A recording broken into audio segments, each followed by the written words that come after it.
Telangana assembly సమావేశాలు కొనసాగుతున్నాయి. బట్టి విక్రమార్క మాట్లాడుతున్నారు. లైవ్ లో చూద్దాం.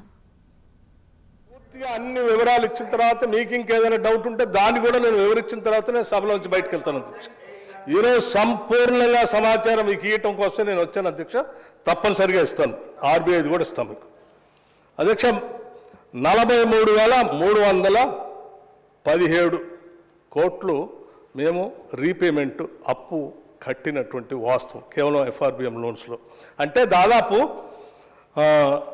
దాంతోపాటు government guaranteed loans raised by SPVs or service by government దీంట్లో 2,823 కోట్లు తీసుకొస్తే అధ్యక్ష ప్రిన్సిపల్ అమౌంట్ సంబంధించి 10,820 కోట్లు కట్టాము. కేవలం తీసుకొచ్చింది 2,823 మాత్రమే. అట్లాగే ఇంట్రెస్ట్ కట్టింది 9,658 కోట్లు. మొత్తంగా 20,479 కోట్లు కట్టాము అధ్యక్ష. తీసుకొచ్చిందేమో 2,823 కోట్లు అధ్యక్ష గ్యారంటీస్ ద్వారా. కట్టిందేమో 20,479 కోట్లు. అంటే అదనంగా 17,656 కోట్లు తీర్చాము. అట్లాగే అధ్యక్ష ఈ రెండు కలిపితే మేము అదనంగా 8,855 కోట్లు ఇప్పటివరకు అదనంగా అప్పు కాకుండా రాష్ట్ర ప్రభుత్వం నుంచి వచ్చిన ఆదాయం నుంచి కట్టింది అధ్యక్ష. లేకపోతే government guarantee loans which are raised by SPVs and service by them అధ్యక్ష తీసుకొచ్చింది వీళ్ళు గ్యారంటీస్ ద్వారా 40,203 కోట్లు అయితే కట్టింది రీపేమెంట్ చేసింది 41,118 కోట్లు అధ్యక్ష. అంటే అదనంగా రాష్ట్ర ప్రభుత్వం నుంచి ఇంకా కొంత యాడ్ చేసి 915 కోట్లు ఆడగట్టారు. అట్లాగే non guarantee loans which are paid by corporations అధ్యక్ష. వీళ్ళు గ్యారంటీస్ ద్వారా రేజ్ చేసుకున్న 11,103 కోట్లు అయితే కట్టింది 13,450 కోట్లు అధ్యక్ష క్లియర్ చేసింది. అంటే అదనంగా 2,347 కోట్లు అదనంగా సంవత్సర కాలంలో కార్పొరేషన్ ద్వారా క్లియర్ చేసింది. అంతిమంగా మొత్తంగా మీరు ఎఫ్ఆర్బిఎం ఆ కార్పొరేషన్ ఈ కార్పొరేషను తీసుకొచ్చి దోబరా ఖర్చు చేశారంటే ఎవ్వరు ఖర్చు చేయలేదు అధ్యక్ష. వీటన్నిటి ద్వారా ఎఫ్ఆర్బిఎం డైరెక్ట్ లోన్స్ కానీ ఈ ఎస్పీవి కానీ లేకపోతే గ్యారంటీస్ ద్వారా వచ్చినటువంటి క్లియర్ చేసినటువంటి తీసుకొని వర్కింగ్ క్యాపిటల్ కోసం ఖర్చు పెట్టినటువంటి అన్నీ చూస్తే 1,06,247 కోట్లుగా ఉంటే కట్టింది 1,18,364 కోట్లు కట్టాము అధ్యక్ష. అంటే అదనంగా తెచ్చిన అప్పు వీటికంటే కూడా అదనంగా 12,117 కోట్లు ఈ రాష్ట్ర ప్రభుత్వం అప్పుల పేరు మీద వడ్డీల పేరు మీద కట్టింది అధ్యక్ష. దీంతో పాటు నేను ఇంకోటి కూడా చెప్పదలుచుకున్నాను అధ్యక్ష. మీరు 40,000 కోట్ల రూపాయలు పెండింగ్ బిల్స్ పెట్టిపోతే 12,000 కోట్ల రూపాయల బిల్స్ క్లియర్ చేసి ఆ 40,000 కోట్లనే కేవలం 28,000 కోట్ల కుదించాము అధ్యక్ష, తగ్గించాం.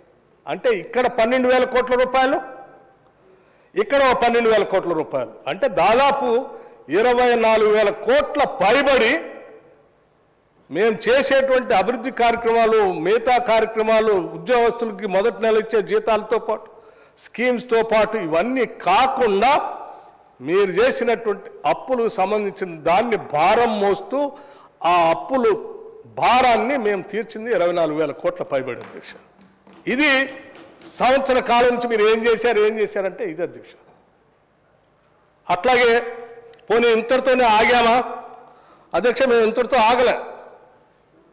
ఈ అప్పులు కడుతూనే మరి రాష్ట్ర ప్రజల కోసం మేము చాలా కార్యక్రమాలు చేయాలి కదా. చాలా కోరికలతో తెలంగాణ రాష్ట్రాన్ని తెచ్చుకున్నాం కదా. తెచ్చుకున్న రాష్ట్రాన్ని 10 ఏళ్ళు వాళ్ళు ఏమి చేయకుండా అప్పుల పాలు చేసి గాలికి వదిలేస్తే నిరుద్యోగ యువకులను వదిలేయలేము కదా. అట్లాగే ఉద్యోగస్తులకి ప్రతి నెల జీతం వస్తుంది. మా రాష్ట్రంలో మేము తలెత్తుకొని గౌరవంగా బతకొచ్చని సకల జన సన్నిలో ఈడ పాల్గొన్న లక్షలాది మంది ఉద్యోగస్తులకు 15వ తారీఖు తర్వాత జీతాలు వస్తూ ఉంటే తట్టుకోలేక చెప్పుకోలేక ఇబ్బంది పడుతున్నటువంటి వాళ్ళకి జీతాలు ఇవ్వాలి కదా.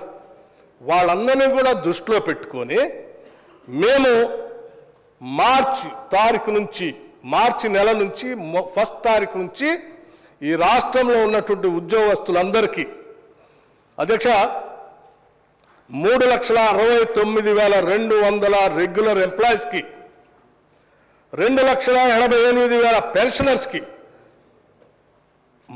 మన ప్రభుత్వం ప్రజాప్రభుత్వం వచ్చిన తర్వాత మార్చి 1 తారీఖు మార్చి నెల 1 నుంచి ఈనాటి వరకు 1 తారీఖు నాడే జీతాలు వచ్చేటట్టుగా ఈ ఆర్థిక వ్యవస్థని గాడిలో పెట్టి జీతాలు ఇస్తా ఉన్నాం.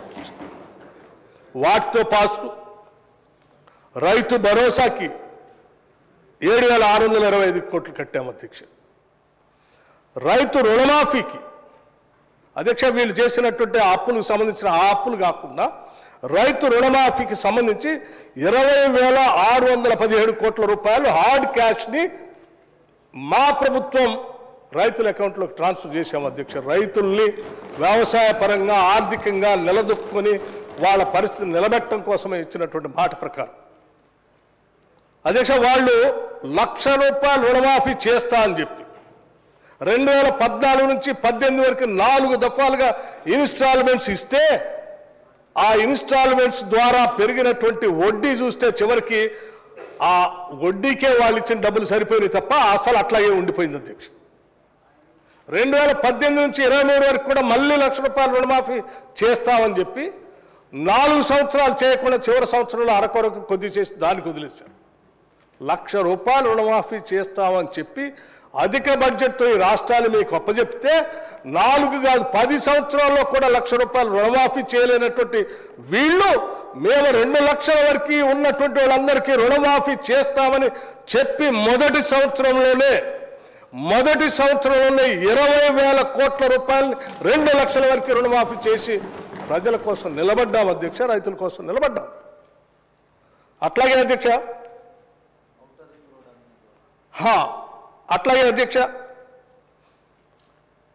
సరే అధ్యక్ష ఈ రుణమాఫీకి సంబంధించి మేమేమో ఈ చేసేటప్పుడు రాష్ట్ర ఆస్తుల్ని అమ్మలేదు అధ్యక్ష. హైదరాబాద్ ఇంటర్నేషనల్ ఎయిర్పోర్ట్లో లేకపోతే హైదరాబాద్ చుట్టూ ఉన్నటువంటి ఔటర్ రింగ్ రోడ్లో ఎవరికో లీజుకి ఇచ్చేయలేదు అధ్యక్ష. లేకపోతే హైదరాబాద్ నగరాన్ని సగం పన్నులు మీరు వసూలు చేసుకోండి 30 ఏళ్ళు తర్వాత ఇప్పుడు అదేదో మాకు కట్టండి అని ఎవరికి ఇవ్వలేదు అధ్యక్ష. వాళ్ళలా అవేమీ చేయకుండానే మేము ఇవన్నీ చేసుకుంటూ ముందుకు పోతున్నాం. చేయూతకే 11,382 కోట్ల రూపాయలు ఇచ్చాము అధ్యక్ష. రాజీవ్ ఆరోగ్యశ్రీకి సంబంధించి వాళ్ళు చాలా పెండింగ్ పెట్టిపోతే 890 కోట్ల రూపాయలు బిల్లు క్లియర్ చేసుకుంటూ వచ్చాము అధ్యక్ష. ఎల్పిజి సబ్సిడీ అండర్ మహాలక్ష్మి రాష్ట్రంలో ఉన్నటువంటి మహిళలందరికీ కూడా మహాలక్ష్మిలాగా గౌరవించాలని కాంగ్రెస్ పార్టీ ఆనాడు ఎన్నికలకు ముందు ఇచ్చినటువంటి హామీని నిలబెట్టుకోవటం కోసం అర్హత కలిగినటువంటి ప్రతి కుటుంబానికి 500 రూపాయలకే గ్యాస్ సిలిండర్ ఇచ్చేటువంటి కార్యక్రమాన్ని సంపూర్ణంగా ఈ రాష్ట్రంలో అమలు చేస్తూ ఎప్పటికప్పుడు ఆ డబ్బులు కూడా ఏదో పెండింగ్ పెట్టట్లా మళ్ళీ మేము సివిల్ సప్లైస్కి 442 కోట్ల రూపాయలు కట్టాము అధ్యక్ష. అట్లాగే గృహజ్యోతి అధ్యక్ష ఈ రాష్ట్రంలో ఉన్నటువంటి పేదవాళ్ళందరికీ కూడా 200 యూనిట్ లోపలనే వాడుకునేటువంటి వాళ్ళందరికీ ఉచితంగా కరెంట్ ఇస్తామని ఆనాడు కాంగ్రెస్ పార్టీగా మేము ఇచ్చినటువంటి హామీని నిలబెట్టుకోవటం కోసం మార్చి నెల నుంచే ఈ రాష్ట్రంలో ఎంతమంది అర్హులు అనేటువంటి వాళ్ళు ఉన్నారో 200 యూనిట్ లోపల కరెంటును వాడుకుంటున్నారు వాళ్ళందరికీ ఈరోజు ఉచితంగా కరెంట్ ఇస్తున్నాం అధ్యక్ష. 0 బిల్లు ఇస్తా ఉన్నాం. దానికి సంబంధించి కూడా ప్రతి నెల డబ్బులు కట్టుకుంటూ క్లియర్ చేసుకుంటూ పోతున్నాం. పెండింగ్ పెట్టలేదు అధ్యక్ష. మేము అప్పు పెట్టలే వాళ్ళకి డిస్కమ్లకి. మేము 1,234 కోట్లు ప్రభుత్వం నుంచి ప్రతి నెల కడుతూనే ఉన్నాం అధ్యక్ష. అట్లాగే పవర్ సబ్సిడీ అధ్యక్ష వ్యవసాయానికి సంబంధించి రైతులకు క్వాలిటీ పవర్ ఇవ్వాలనే మా పేటెంట్ ఏదైతే ఉందో ఉచితంగా రైతులకి కరెంట్ ఇచ్చేటువంటి వ్యవసాయానికి సంబంధించిన కరెంటుని క్వాలిటీ పవర్ ఇస్తూ వాళ్ళకి ఇబ్బంది లేకుండా చేయటం కోసం 11,141 కోట్ల రూపాయలు వాళ్ళకి సబ్సిడీ పేరు మీద కట్టాము అధ్యక్ష. దీనికి సంబంధించిన డబ్బుల్ని ప్రతి నెల మళ్ళీ బకాయిలు పెట్టట్లేదు అధ్యక్ష. ప్రతి నెల వాళ్ళకి డబ్బులు కట్టుకుంటూ వచ్చాము అధ్యక్ష.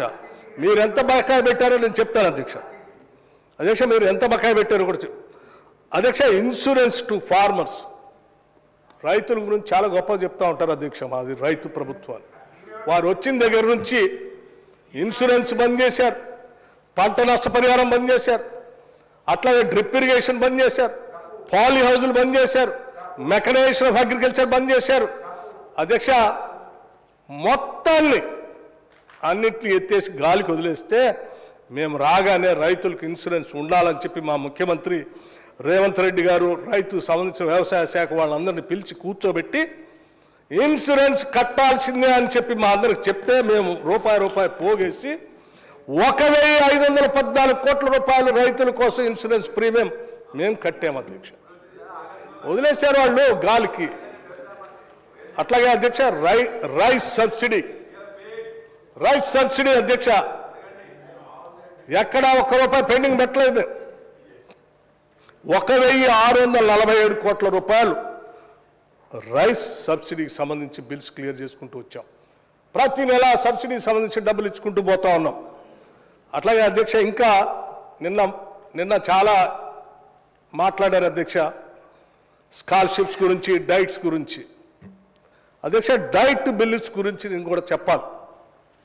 10 ఏళ్ళు అధ్యక్ష ఈ రాష్ట్రంలో ఏ పని చేసినా పెరిగిన ధరలకు అనుగుణంగా ధరలు పెంచుకుంటూ వాళ్ళకి బిల్లులు ఇచ్చేటువంటి సాంప్రదాయం ఉన్నటువంటి ప్రభుత్వంలో మరి 10 ఏళ్ళు హాస్టల్స్, రెసిడెన్షియల్ స్కూల్స్లో, లేకపోతే హాస్టల్స్లో, లేకపోతే హాస్పిటల్స్లో, లేకపోతే జైల్లో ఉన్నటువంటి వాళ్ళకు కూడా పెట్టేటువంటి భోజనానికి సంబంధించి 10 ఏళ్ళు వీళ్ళు పెరిగిన ధరలకు అనుగుణంగా రూపాయి కూడా పెంచలేదు అధ్యక్ష. పెంచకపోవటం వల్ల వాళ్ళకి సప్లై చేసేటువంటి వాళ్ళు కూరగాయలు, పాలు, గుడ్డు, బియ్యం, ఇతరత్ర సామాగ్రి అధ్యక్ష ఆ సప్లై చేసే ధరలకు అనుగుణంగా ఇచ్చే బిల్లు లేకపోవటం వల్ల చివరికి ముక్కిపోయినాయో, మురిగిపోయినాయో, తాలో తడక ఏరు తీసుకొచ్చి ఇస్తా ఉంటే అయ్యే వండి పెడతా ఉంటే చాలా చోట్ల అనారోగ్యానికి గురై పిల్లలు బాధపడతా ఉంటే కూడా వీళ్ళకి కనికరం కలగలేదు అధ్యక్ష, పెంచలేదు. మేము వచ్చిన తర్వాత ముఖ్యమంత్రి గారు యావత్ మంత్రి మండలి అంతా కలిసి కూర్చొని ఆలోచన చేశారు. ఈ బిడ్డల భవిష్యత్తే ఈ రాష్ట్ర భవిష్యత్తు, వీళ్ళ భవిష్యత్తు బాగుండాలని చెప్పి ఆరోగ్యకరంగా న్యూట్రిషన్గా ఎదగాలంటే వాళ్ళ డైట్ ఛార్జెస్ పెంచాలని ఒకటేసారి 40% డైట్ ఛార్జెస్ పెంచింది ఈ ప్రభుత్వం అధ్యక్ష. కాస్మెటిక్ ఛార్జెస్ 200% పెంచింది అధ్యక్ష. ఇది మాకు ఈ రాష్ట్ర బిడ్డలపైన ఉన్నటువంటి మమకారం, బాధ్యత. ఆ బాధ్యతను మేము నిర్వర్తించుకుంటూ పోతా ఉంటే వీళ్ళు తగుదనమ్మా అని రెసిడెన్షియల్ స్కూల్స్ పోయి ఆ స్కూల్ బిల్డింగ్స్ కట్టలేదు, వాళ్ళ పెట్టే భోజనానికి సంబంధించిన డబ్బులు పెంచలేదు. మళ్ళీ ఇప్పుడట్ట తగుదనమ్మ ఆడిపోయి వాళ్ళ కోసం ఏదో పోరాటం చేస్తున్నాం, వాళ్ళ కోసం ఉద్యమిస్తున్నాం, వాళ్ళ కోసం బతుకుతున్నాం అని చెప్తా ఉన్నారు. ఎట్లా అధ్యక్ష ఇది? అధ్యక్ష మేము కేవలం డైట్ బిల్స్ పెంచడమే కాదు, ఈ రెసిడెన్షియల్ స్కూల్స్ సంబంధించినటువంటి ఇన్ఫ్రాస్ట్రక్చర్ కూడా, హాస్టల్ బిల్డింగ్స్ అన్నీ కూడా ఒకటే తరగతిలో అక్కడే భోజనం, అక్కడే పాఠాలు, అక్కడే పడుకోవటం.